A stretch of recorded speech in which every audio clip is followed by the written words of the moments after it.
बचपन की बातों को छोड़ देना है।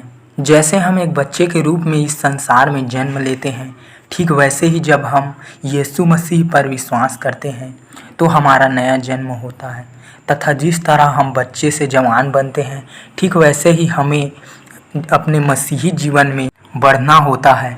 हमें परिपक्व होने के लिए बुलाया गया है, और क्योंकि यह परिपक्वता हमारे स्वर्गीय पिता की स्तर के अनुसार है, इसलिए इस जीवन में हम इसे कभी पूरी तरह नहीं पा सकेंगे। सरल तरीके से कहूँ तो परिपक्वता बचपन की बातों को छोड़ देना है। एक परिपक्व व्यक्ति वह है जो अपने व्यवहार में, बातचीत में और सोच विचार में बड़ा हो गया है। इन क्षेत्रों में लगातार बढ़ने द्वारा हम अपनी परिपक्वता का मूल्यांकन कर सकते हैं। क्या बच्चों जैसे काम जैसे खुदगर्जी, हानिकारक वार्तालाप जैसे चुगली और पापमय विचार जैसे गर्व कम हो रहे हैं या ज़्यादा? अगर वे ज़्यादा हैं तो वह व्यक्ति परिपक्व कम और बच्चा ज़्यादा बन रहा है। क्या हम अपने आप को परमेश्वर के सामने जीवित और पवित्र बलिदान के तौर पे चढ़ाना चाहते हैं? मतलब अपने आप को परमेश्वर की सेवकाई के लिए समर्पित कर रहे हैं?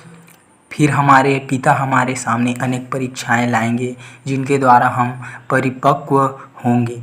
इनके द्वारा हम इस बात में परखे जाएंगे कि हमारा भरोसा परमेश्वर में है या नहीं, और परमेश्वर ने कलीसिया को परिपक्व होने की प्रक्रिया में मदद करने के लिए अनेक वरदान दिए हैं। बाइबल में परिपक्वता की अनेक विशेषताएं दी गई हैं। परिपक्वता निस्वार्थ है, नम्र होता है और सुसमाचार का प्रचार करती है। वह मध्यस्थता करती है और आत्मिक मुक्ति को स्वार्थी उद्देश्यों के लिए नहीं बल्कि आदरपूर्वक इस्तेमाल करती है। परिपक्वता यह दर्शाती है कि एक व्यक्ति ने परमेश्वर की धार्मिकता के स्तर को सहारते हुए आगे बढ़ना शुरू कर दिया है। एक परिपक्व व्यक्ति परमेश्वर की कृपा पर निर्भर रहना सीख लेता है और उसे इस बात का एहसास रहता है कि प्रत्येक भली बात कृपा में से आती है।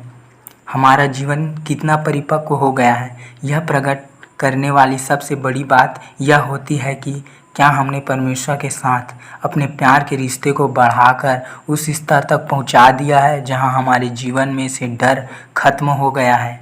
आप सभी को जय मसीह की।